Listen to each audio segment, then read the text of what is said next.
On the 4K project, we didn't end up actually using the sightline, which all big projects should. So this is showing what we would have done if we had transferred our curtain rod to our sightline anchor. All right, so the way that we set this up is once we had the webbing all the way across, we were going to detension the curtain rod and then transfer it over to the sightline anchor.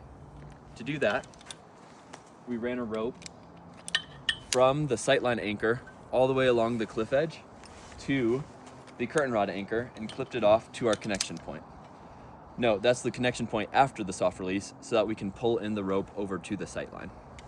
Additionally, we have a release system on the curtain rod anchor. You can see our Canyon device. We used an 8-plate, and I would suggest starting with way more friction than you need because we'll be transferring all of the weight of the curtain rod onto this rope and we'll release from here. Once you have your release system on this side and your capture system set up on the other side, you're going to start undoing the soft release. Remember, always be passed in. Always keep a hand on your brake strand of the Canyon device, especially when you're about to transfer the load to it. We don't have enough hands for this demonstration, so I'm gonna drop it for now, but I will be soft releasing and then this will be capturing. So you undo your soft release. This hang frame was not exactly set up to look how it did on the 4K. For this demonstration, this was just quick to show the idea of transferring the curtain rod over to the sight line. But a lot of this gear is not how you would actually want to set up the back end to make sure that you're safe. All right, so now that we've mostly undone our soft release, it's about to take the force of the curtain rod. So make sure you have a hand on that brake strand. And now we'll slowly feed that soft release the rest of the way. And now the curtain rod is going to be pulling this master point out and away. And we will transfer all of the load from the soft release onto the Canyon device.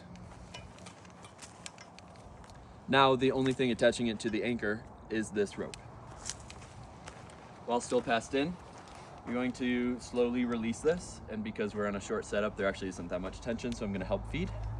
And while I'm feeding out, the sightline anchor is going to start pulling in rope through their micro traction, and you'll see now the master point over here, slowly. The master point is going to start slowly making its way that direction.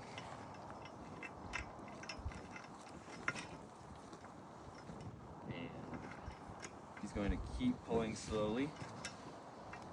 In the real life scenario, I would expect this master point to probably go away from the anchor about 40 meters before it starts to get pulled back in. All right, you can see that I have fed the rope from the curtain rod anchor over to the sightline anchor, and the clip-off point is now over by the curtain rod anchor.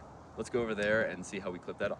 We have taken all of the load off of the curtain rod anchor rope that was released, and now we're just holding on with the rope on the sightline anchor. Since the master point is out, you can make the decision of how tight you would like it to be. Since we're in a micro traction, if you're going to go above a kilonewton or two, you should take it out of the micro traction. So now you can see the rope that we were releasing from our curtain rod anchor is completely loose, and all of the tension is straight from the far anchor to our sightline anchor. At this point, we would have laid down the sightline / curtain rod, our actual old curtain rod, laid it all the way across the bottom of the valley, and that's when we would have clipped our sightline materials to it. We would have had people down in the valley and actually physically clipping lights and flags all the way across the gap. And then, once they've completed that, that's when we can tension it up off the ground. And that's what this micro traction is for, is to easily progress capture it as we're pulling this point up to our anchor.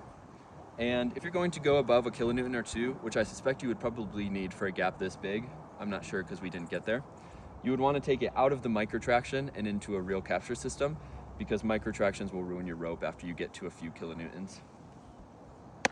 And that is how we transferred the rope from one anchor to the other.